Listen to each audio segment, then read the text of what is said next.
सत्ता के सभी न्यूज मित्रों का स्वागत है। सबसे पहले सत्ते पे सत्ता, यानी 7 खबरें और दिलचस्प जानकारियां। आज सबसे पहले उन डॉग लवर्स की आंखें खोलेंगे जो पशु प्रेम के नाम पर अधिकारों का झंडा उठा लेते हैं और लोगों से लड़ जाते हैं। आज ऐसे सभी लोगों के लिए उत्तर प्रदेश के कानपुर से एक डराने वाली खबर सामने आई है, जहां एक जर्मन शेफर्ड डॉग ने अपनी मालकिन को ही मार डाला। फिर नागपुर फाइल का एक ऐसा चैप्टर खोलेंगे जिसमें साजिश की पूरी कहानी है, कैसे पूरी प्लानिंग के साथ नागपुर को जलाया गया, हिंसा के डायरेक्टर फहीम खान ने कैसे पत्थर मंगवाए और नागपुर में लोगों को लहूलुहान किया, वो भी देखिएगा। एक बड़ी खबर बिहार से, जहां लैंड फॉर जॉब केस में लालू यादव से ईडी की टीम ने करीब 4 घंटे तक पूछताछ की। इससे पहले राबड़ी और तेज प्रताप यादव से भी सवाल जवाब किए गए। इस पर तेजस्वी यादव ने कहा है, जितना तंग करोगे उतने मजबूत होंगे। आज सत्ता में प्यार, भरोसे और रिश्ते के 15 टुकड़े करने वाली मुस्कान नाम की उस महिला से भी मिलिएगा जिसने अपने प्रेमी के साथ मिलकर अपने पति की बहुत बेरहमी से हत्या कर दी। अब इस केस में एक और चौंकाने वाली जानकारी सामने आई है, उसके बारे में भी बताएंगे। फिर एक खबर कोलकाता से, जहां आईपीएल के एक मैच पर इसलिए संकट मंडरा रहा है क्योंकि पुलिस ने सुरक्षा देने से इनकार कर दिया है और अपने हाथ खड़े कर दिए हैं। हालांकि इसके पीछे कोलकाता पुलिस ने जो तर्क दिया है उस पर बड़ा क्लेश हो रहा है। आज मोदी कैबिनेट की बैठक में कई बड़े फैसले भी हुए हैं। सरकार ने राष्ट्रीय गोकुल मिशन के लिए 3,400 करोड़ रुपए की योजना को मंजूरी दे दी है। इसके अलावा महाराष्ट्र में 4,500 करोड़ रुपए के 6 लेन नेशनल हाईवे को भी ग्रीन सिग्नल दिखा दिया गया है। और सत्ता के आखिर में आज सुनीता विलियम्स की घर वापसी का एक ऐसा वीडियो एल्बम जो दिल को छू लेगा। 9 महीने के बाद सुनीता विलियम्स धरती पर वापस लौट आई हैं। इस मौके पर पीएम मोदी ने भी उन्हें बधाई दी और लिखा, सुनीता ने दिखाया दृढ़ता का सही अर्थ क्या होता है। सत्ता में आज सबसे पहले एक ऐसी खबर जो देश के सभी डॉग लवर्स को बहुत ध्यान से देखनी चाहिए। ये खबर आज उन लोगों के क्रूर पशु प्रेम को आहत कर सकती है जो बात बात पर पशुओं के अधिकारों का झंडा लेकर खड़े हो जाते हैं। पर जब इन्हीं कुत्तों के काटने से किसी की जान जाती है तो ये डॉग लवर्स मौन व्रत धारण कर लेते हैं। पशु प्रेम और मानव प्रेम के बीच संवेदनशीलता और जिम्मेदारी की एक रेखा होती है और वो रेखा ही इस विश्लेषण के केंद्र में है। लेकिन इस खबर की शुरुआत करने से पहले हम आपको कुछ लाइनें दिखाना चाहते हैं जो शायद आपने भी कभी ना कभी सुनी होंगी, जैसे डरिए मत, काटेगा नहीं, बहुत सीधा कुत्ता है, इसका वैक्सीनेशन हो चुका है, सिर्फ सूंघ कर छोड़ देगा, ये किसी को काटता नहीं है। ये बात कुत्तों को पालने वाले डॉग लवर्स अक्सर कहते हैं जो पशु प्रेम में डूबे हैं। लेकिन आज ऐसे सभी लोगों को कानपुर से आई एक ऐसी खबर के बारे में जानना चाहिए जो देश के करोड़ों लोगों से जुड़ी है, फिर चाहे वो सोसाइटी में रहते हो या किसी कॉलोनी में। आप आए दिन ऐसे कई वीडियो देखते होंगे जिसमें राह चलते लोगों पर आदमखोर कुत्ते हमला कर देते हैं, किसी को बुरी तरह घायल कर देते हैं तो किसी की जान ले लेते हैं। लेकिन उत्तर प्रदेश के कानपुर में जर्मन शेफर्ड नस्ल के एक पेट डॉग ने अपनी ही मालकिन को नोच नोच कर मार डाला। जो महिला इस पेट डॉग को रोज खाना खिलाती थी, अपनी जान से ज्यादा प्यार करती थी, उसी जर्मन शेफर्ड डॉग ने उस मालकिन की ही जान ले ली। और अब इस घटना के बारे में सुनकर विकास नगर में रहने वाले लोग बुरी तरह डरे हुए हैं।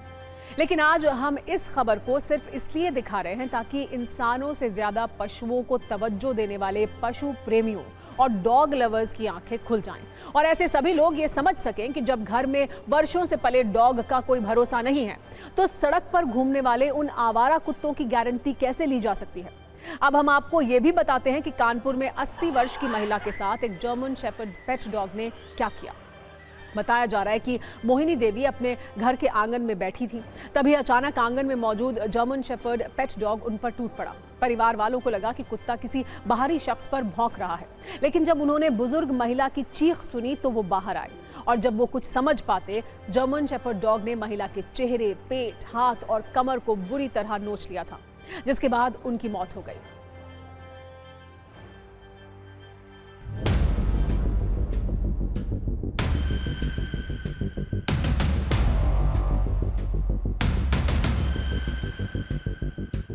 घर में और कोई था नहीं, उनके अलावा एक और बुजुर्ग महिला थी और एक उनका जो नाती है, जिनकी डेथ हुई, उनका नाती पोता था, उसका पैर टूटा हुआ, उसी कुत्ते ने ही तोड़ा था। 20 दिन पहले गिरा दिया था सड़क पर, उसी कुत्ते की वजह से पैर टूटा। तो वही लोग थे, तो कोई जो उठने की पोजीशन में नहीं थे, उनको कुछ संभाल पाता कुत्ते को। कुत्ता नगर निगम में है और अभी कल वाले दिन उनका जो नाती है उसने वहां पर एफिडेविट हलफनामा दिया है कि कुत्ता उन्हें वापस कर दिया जाए, परंतु कोई कुत्ता इतना हिंसक हो जाए कि व्यक्ति को चीर फाड़ कर उसका मतलब कि निधन हो जाए, इतनी बड़ी घटना हो जाए, तो मुझे नहीं लगता है कि कुत्ता इतनी जल्दी उनको वापसी किया जाए, क्योंकि मृत्यु होना बहुत बड़ी बात है। और जिससे कि वहां क्षेत्र में जिन घरों में बंगलों में जो कुत्ते पले हैं उन लोगों पे अपने जानवर पे बड़ी वो हो गया है कि पता नहीं कि छोटे बच्चे हैं घर में, तमाम सारे लोग, कौन सा जानवर कितना हिंसक हो जाए। मालकिन थी जिनकी आयु 90 वर्ष से अधिक थी, उनके हाथ में कुत्ते ने काट लिया था, जिसके कारण जिससे उनकी मृत्यु हुई। तत्काल टीम को भेज करके उस कुत्ते को पकड़वा लिया गया और वो आज भी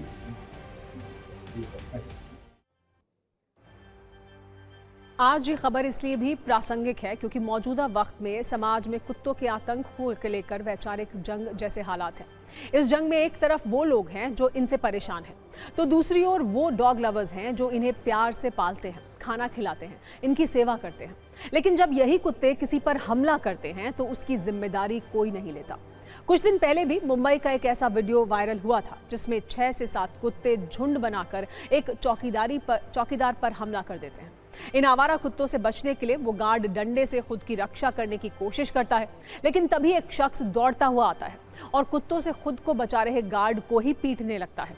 इसीलिए ये सवाल जरूरी है कि क्या पशु अधिकारों के लिए मानव अधिकारों की बलि उचित है और क्या कुत्तों के लिए इंसानों की जिंदगी खतरे में डालना सही है।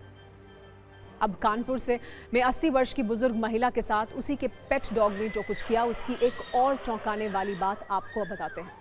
जिस पेट डॉग ने कानपुर के विकास नगर में अपने मालकिन को मार डाला वो जर्मन शेफर्ड नस्ल का बताया जा रहा है। इन कुत्तों का इस्तेमाल ज्यादा गार्ड डॉग के तौर पर किया जाता है। सेना और पुलिस में भी जर्मन शेफर्ड नस्ल के डॉग्स बड़ी संख्या में होते हैं, क्योंकि जर्मन शेफर्ड नस्ल के ये डॉग बड़े चालाक, मजबूत और खतरनाक होते हैं और किसी आपात परिस्थिति में लोगों पर जानलेवा हमला तक करने से नहीं चूकते। इनका वजन बहुत ज्यादा नहीं होता, इसीलिए ये काफी चुस्त और तेज होते हैं। जर्मन शेफर्ड नस्ल के कुत्तों को दुनिया के 10 सबसे खतरनाक कुत्तों की लिस्ट में रखा गया है और कई देशों में इसके पालने पर प्रतिबंध तक लगा हुआ है। हालांकि भारत में जर्मन शेफर्ड नस्ल के कुत्तों को पालने पर किसी तरह का कोई प्रतिबंध नहीं है, इसीलिए ज्यादातर घरों में इन्हें पाला जाता है। पिछले वर्ष केंद्र सरकार ने भी 23 नस्ल के कुत्तों को पालने पर प्रतिबंध लगाया था। उनमें पिटबुल, रॉटविलर और डोगो अर्जेंटिनो जैसे प्रजाति के कुत्ते शामिल थे, लेकिन जर्मन शेफर्ड का नाम इसमें नहीं था। कानपुर में जर्मन शेफर्ड डॉग ने अपनी ही मालकिन के साथ जो कुछ किया वो एक अलार्म जरूर है। वैसे आज हमने पेट लवर्स पर भी एक सत्ता की कुंजी तैयार की है, जिसे देखने के बाद आपको ये समझ आएगा कि भारत में डॉग लवर्स की संख्या कितनी ज्यादा है, जो अलग अलग नस्ल के कुत्ते पालते हैं और इनमें से कुछ नस्ल के डॉग इस लिस्ट के भी हैं। एक रिपोर्ट के मुताबिक भारत में पालतू जानवरों की संख्या करीब 3 करोड़ है और इनमें से भी पालतू कुत्ते 2 करोड़ 40 लाख हैं, जबकि 50 लाख बिल्लियां या फिर दूसरे जानवरों को लोगों ने अपने घरों में पाला है। इसका मतलब ये हुआ कि भारत में डॉग लवर्स की संख्या सबसे ज्यादा है और ये प्रेम ही पालतू जानवरों के कारोबार को दिन रात बढ़ा रहा है। एक रिपोर्ट के अनुसार भारत में पालतू जानवरों का कारोबार 2022 में करीब 4,000 करोड़ का था और ये माना जा रहा है कि 2026 तक ये 10,000 करोड़ का हो सकता है। हालांकि पशु प्रेम अच्छी बात है, लेकिन इसकी अति और असंतुलन से अगर हिंसक घटनाएं होती हैं तो ये खतरनाक भी साबित हो सकता है। इसकी जिम्मेदारी तय करनी होगी सत्ता में।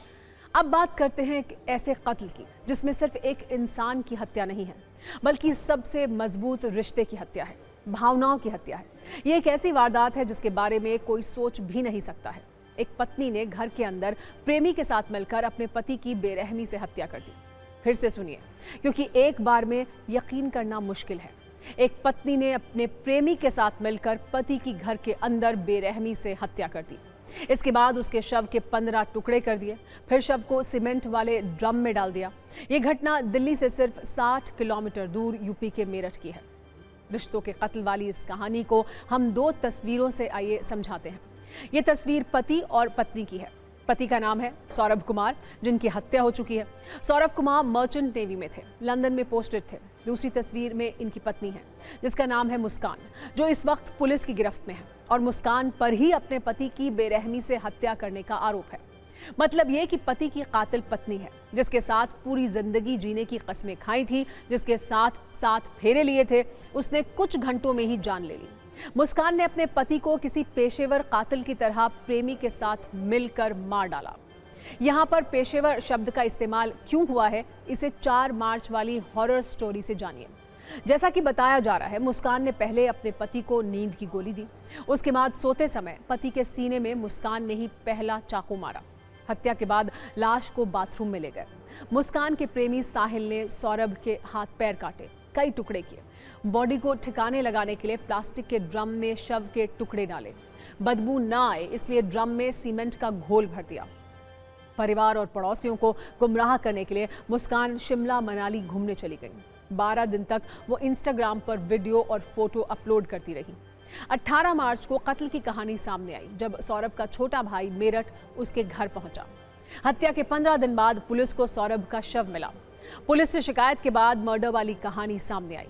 पुलिस कस्टडी में मुस्कान और साहिल ने कत्ल की पूरी कहानी सुनाई है। फिलहाल मुस्कान और साहिल दोनों आरोपी पुलिस की गिरफ्त में हैं। आज इन दोनों को वकीलों के गुस्से का सामना करना पड़ा, जब अदालत में पेशी के दौरान इनको जमकर पीटा गया। वकीलों ने साहिल के कपड़े तक फाड़ दिए।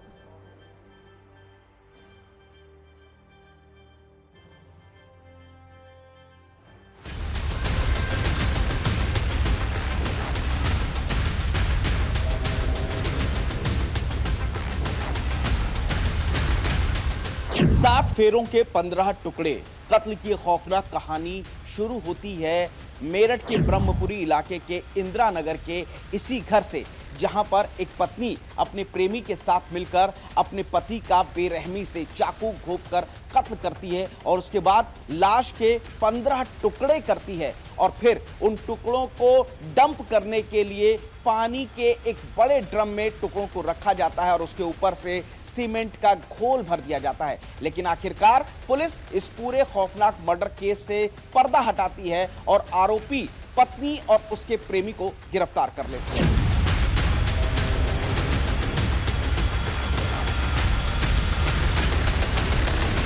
खाने में कुछ नशे के पदार्थ मिलाकर इन्होंने उसे बेहोश किया था सौरभ को।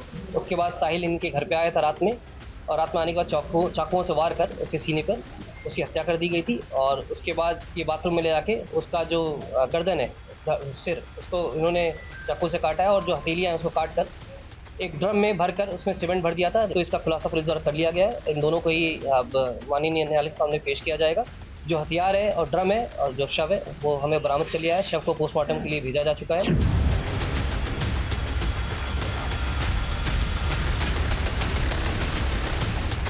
जब पुलिस आई जब भी पता चला हमें तो अच्छा कि ऐसा हो गया। किसी को यकीन ही नहीं आ रहा था कि ऐसा कुछ हो गया होगा। कभी आपने जो आरोपी था साहिल, उसको आसपास ये घर पे आते जाते देखा था? हाँ, वो सुबह शाम में आता था ऐसे ही, कभी कभी सुबह 7:30 बजे, कभी दोपहर में, कभी शाम को 2-3 बार ही आता था। उसने सोच समझ के काम कराना है। अच्छा, सोच समझ के किया। हाँ, कि देखो सीमेंट डाल दूँ तो बदबू नहीं आने के ज़्यादा दिन तक। अभी पता नहीं सुना कहीं घूमने चली गई थी। तो आप लोगों से बातचीत नहीं करती? नहीं, वो किसी से भी नहीं करती थी। कहते रहे हमने तो फोटो भी आज देखा है उसका अखबार में, उसके पति का भी, तीनों का ही। आपको बताते हैं कि कैसे मुस्कान और साहिल पेशेवर अपराधी की तरह बर्ताव कर रहे थे। 4 मार्च को मर्डर के बाद दोनों ने न सिर्फ लोगों को गुमराह करने के लिए शिमला जाने का प्लान बनाया, बल्कि वहां से सौरभ बनकर सौरभ की बहन से व्हाट्सएप पर चैट करते थे, ये दिखाने के लिए कि सौरभ जिंदा है। कुल मिलाकर हत्या के बाद मुस्कान सौरभ का फोन अपने साथ ले गई थी और सौरभ के रिश्तेदारों से सौरभ के फोन से सौरभ बनकर बात कर रही थी, ताकि किसी को शक ना हो। कल जब घर वालों को भनक लगी तो सौरभ की बहन ने सौरभ को व्हाट्सएप पर कई कॉल किए, लेकिन फोन रिसीव नहीं हुआ। आपको 6 मार्च की बातचीत का हिस्सा भी बताते हैं। सौरभ की बहन से बातचीत का एक हिस्सा आपको दिखाते हैं। सौरभ की बहन ने अपने भाई को हैप्पी होली विश किया था। पूछा था कि सौरभ तुम कब आओगे। सौरभ बनकर मुस्कान ने जवाब दिया और कहा कि बता दूंगा। सौरभ की बहन ने फिर पूछा कि कल मैं जा रही हूँ, इसलिए पूछ रही थी। सौरभ बनकर मुस्कान ने फिर कहा कि अभी तो पार्टी है यार, वहां जाऊंगा तो पता नहीं अभी कब आऊंगा। सौरभ की बहन ने फिर कहा चल कोई नहीं, तुम एंजॉय करो। इन बातों से आप ये समझ सकते हैं कि मुस्कान और साहिल ने मिलकर कैसे ये साजिश रची थी, कैसे पूरी वारदात को अंजाम दिया और फिर शातिर तरीके से परिवार वालों को, पड़ोसियों को गुमराह किया। अब स्थिति ये हो गई है कि मुस्कान की माता और पिता भी उसके साथ नहीं है। मुस्कान की मां ने कहा है कि मुस्कान को फांसी की सजा होनी चाहिए। इतना ही नहीं, उन्होंने कहा कि अगर फांसी नहीं हुई तो हम उसे मार देंगे। आरोपी मुस्कान के पिता ने टीवी 9 से खास बातचीत में कहा कि वो खुद मुस्कान को थाने लेकर गए थे। साथ में उन्होंने साहिल पर यह आरोप लगाया कि उसने मुस्कान को नशे की लत लगा दी थी। पुलिस कस्टडी की पूछताछ में ये सामने आया है कि साहिल गांजे का नशा करता था। उसने मुस्कान को भी गांजा पीने का आदी बना दिया था। यही वजह थी कि मुस्कान साहिल को छोड़ नहीं पा रही थी।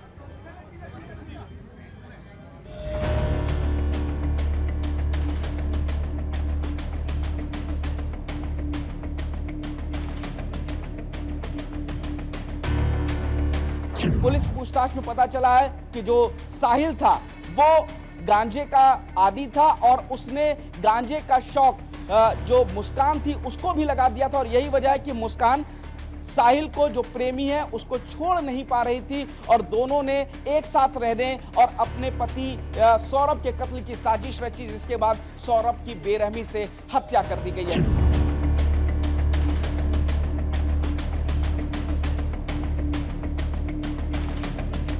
जो उसने ये बताया कि मैंने खाने में कुछ उसे नशीली दवाई दी और जब वो नशे में हो गया तो मैंने अपने दोस्त को बुलाया।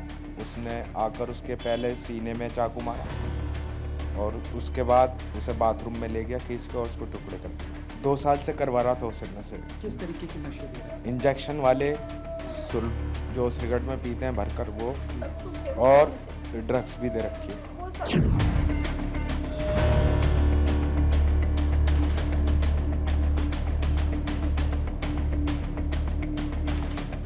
भगवान अगर चाहे इसने मर जाए, ये भगवान, अभी से फांसी ही होनी चाहिए, हम चाहते हैं। उसने हीरे जैसे लड़के की वो करी है, हम बोलने लायक नहीं है। हमें मालूम है कि हम कितना परेशान है उस बच्चे के लिए। उस बच्चे के साथ बहुत गलत हुआ। तो हम खुद जानना चाहते हैं कि उसे कौन कौन से नशे दिए, क्योंकि हमारे जैसे खानदान में दूर दूर तक ऐसे कोई काम नहीं हुए।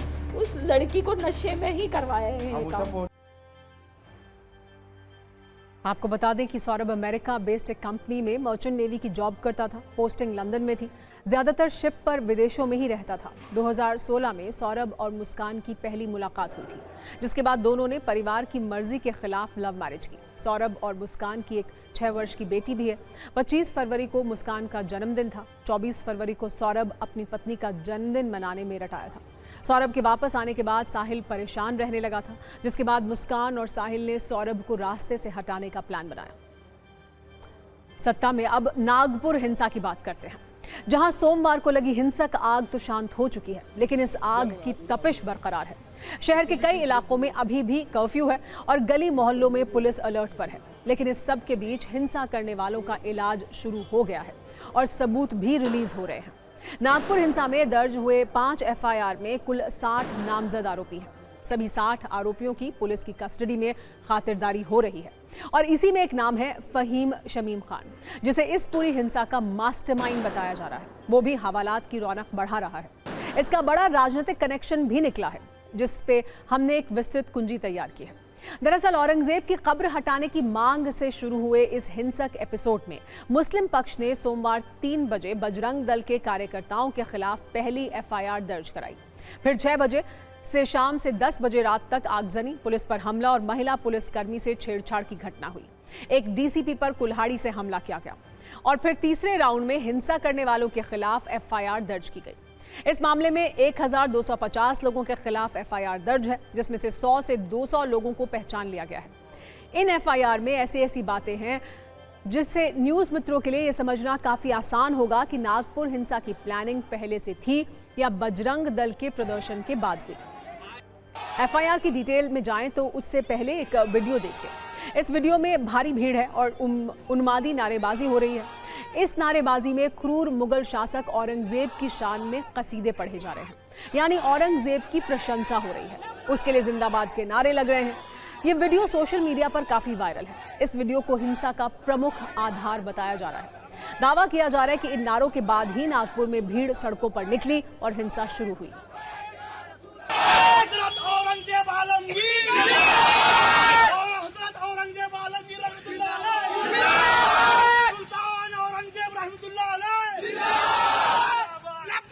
जिंदाबाद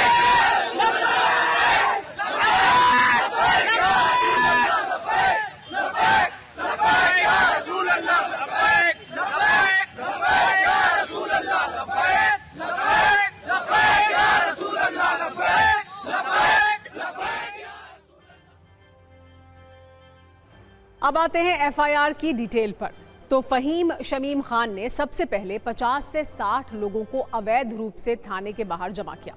पुलिस ने भीड़ के कहने पर औरंगजेब का विरोध करने वाले 9 लोगों के खिलाफ एफआईआर दर्ज की। इसके बावजूद हिंसा करने के मकसद से 400 से 500 लोगों को इकट्ठा किया गया और उकसाने वाले नारे लगाए गए। भीड़ ने नारे लगाए कि हमें इन्हें और किसी भी हिंदू को छोड़ना नहीं है, जिसके बाद भीड़ भड़क गई और कुल्हाड़ी, पत्थर, लाठियां और दूसरे खतरनाक हथियारों से हिंसा की गई, जिसमें 31 पुलिस वाले भी घायल हुए। कुल मिलाकर फहीम खान इस मामले में बड़ा मास्टरमाइंड बनकर निकला है। इस पूरे मामले में 2 तरह की एफआईआर हुई हैं। जो पहली एफआईआर हुई वो मुस्लिम पक्ष ने कराई। ये औरंगजेब का विरोध करने वालों के खिलाफ है। इनमें प्रमुख नाम है मुकेश बारापात्रे, रामचंद्र दुबे, अमोल ठाकरे, गोविंद रोगे, कमल हरियाणी। दूसरी बार पुलिस ने दंगा करने पर एफआईआर दर्ज की। इसमें प्रमुख आरोपी है फहीम शमीम खान, यासिर शेख, शेख फैयाज, शेख एहफाज, मोहम्मद अल्ताफ, जुमान रजाक और अब्दुल अमन पठान, मोहम्मद इकबाल, मोहम्मद इजाद, फैजान, समीन शेख।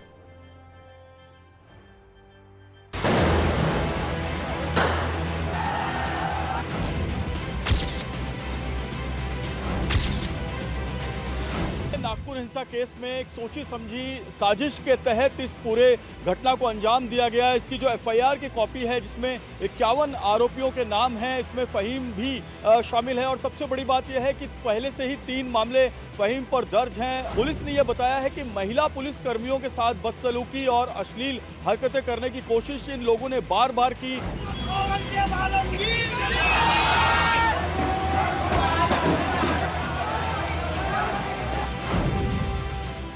यारा थाना क्षेत्र में अभी भी कर्फ्यू बरकरार है और इसमें कोई भी रिलीफ अभी तक नहीं दिया गया है। 50 से ज़्यादा लोग अभी तक हिरासत में लिए गए हैं या फिर गिरफ्तार किए गए हैं और 6 एफआईआर पूरे मामले में दर्ज की गई है। पुलिस पूरे मामले की जांच कर रही है।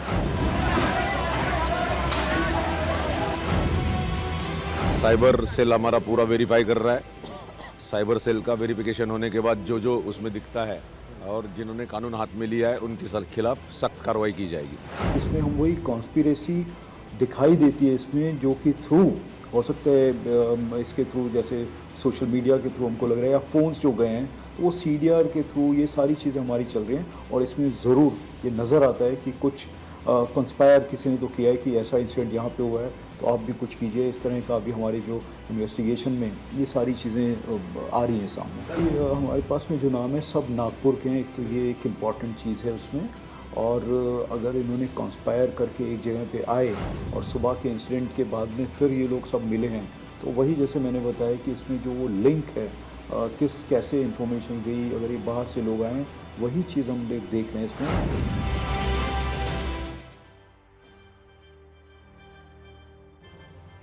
पुलिस के एक्शन से लग रहा है कि सरकार नागपुर में हिंसा करने वालों को चुन चुनकर सजा दिलाएगी, लेकिन विपक्ष के नुकीले हमलों में कहीं से रियायत हो नहीं रही है। आज भी विपक्ष सरकार से सवाल करता रहा और ये आरोप लगाता रहा कि ये सब सरकार की सांठगांठ से है, उसी ने हिंसा होने दी है।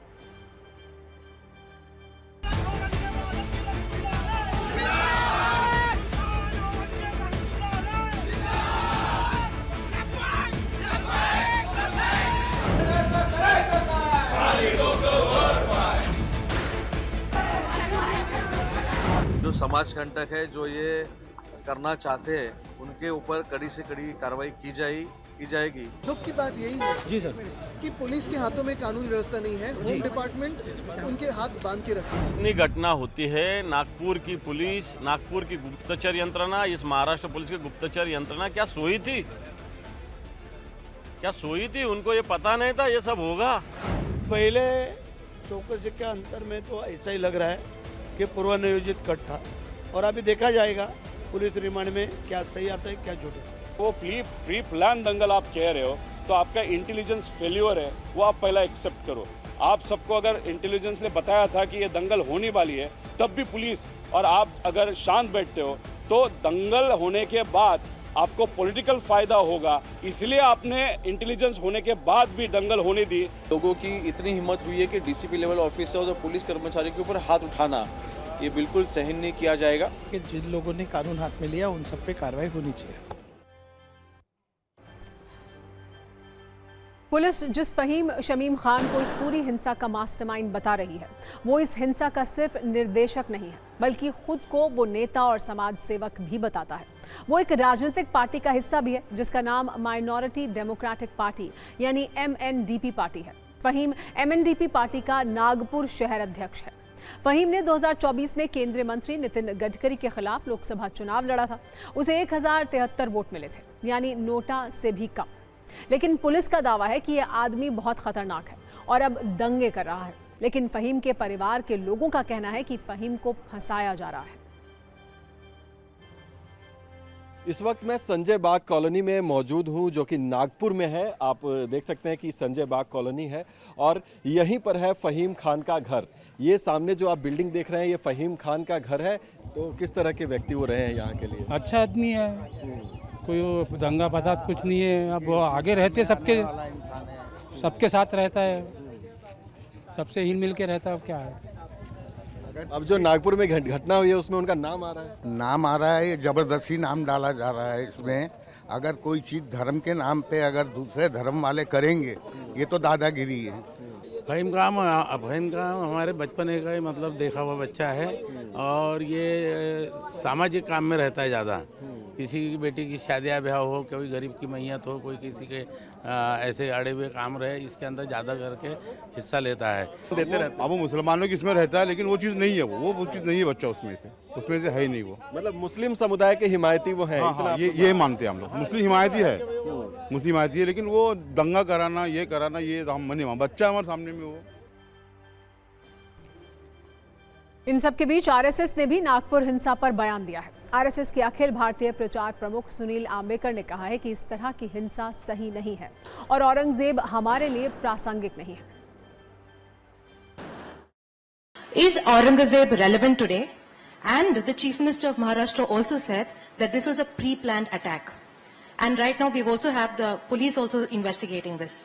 What is your take? What is the RSS take on this? Because it was led by the VHP there. What do you think is the RSS take on this?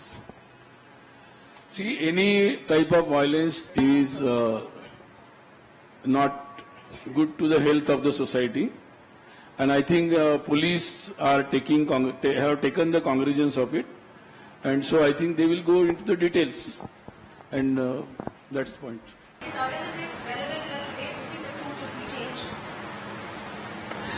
Is Aurangzeb relevant today? Do you think the tomb should be moved? I think not relevant. सत्ता में अब बात IPL match को लेकर पश्चिम बंगाल में हो रहे सियासी खेल की, जहां IPL मैच और रामनवमी का पर्व एक ही दिन होने से सुरक्षा का संकट आ गया है और इसी वजह से कोलकाता में होने वाले IPL मैच को टालना भी पड़ सकता है, क्योंकि बंगाल क्रिकेट एसोसिएशन के अध्यक्ष और सौरव गांगुली के भाई स्नेहाशीष गांगुली का दावा है कि कोलकाता पुलिस ने इस मैच के लिए सुरक्षा देने से इनकार कर दिया है। दरअसल कोलकाता के ईडन गार्डन्स मैदान में 6 अप्रैल को कोलकाता नाइट राइडर्स और लखनऊ सुपर जायंट्स का मैच होना है।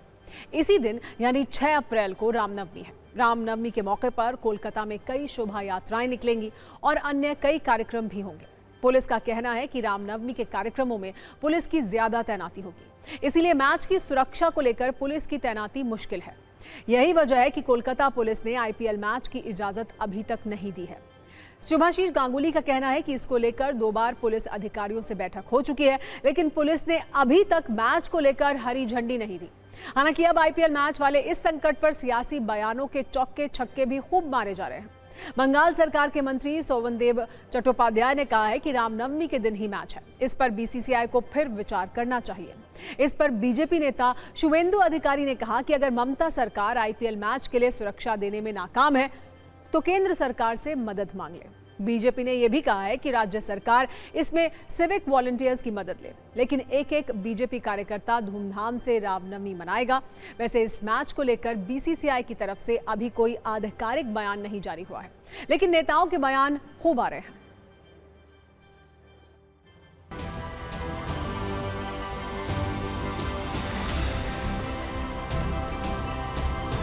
6 तारीख को ईडन गार्डन्स में कोलकाता नाइट राइडर्स और लखनऊ सुपर जायंट्स के बीच एक IPL का मैच होने वाला था, लेकिन ये मैच शायद अब यहाँ पे नहीं होंगे। इसका कारण ये है कि उस दिन रामनवमी है और सीएबी का जो प्रेसिडेंट है श्रेयाशीष गांगुली, जो कि सौरव गांगुली के बड़े दादा भी है, उन्होंने ये कहा है कि पुलिस के तरफ से ये मैच को लेके गो अहेड नहीं मिला है। कोलकाता पुलिस का कहना है कि इसके लिए जो सिक्योरिटी का इंतजाम होना चाहिए कोलकाता पुलिस वो नहीं दे सकते, क्योंकि लॉ एंड ऑर्डर सिचुएशन के लिए पुलिस को और कहीं पे तैनात रहना पड़ेगा।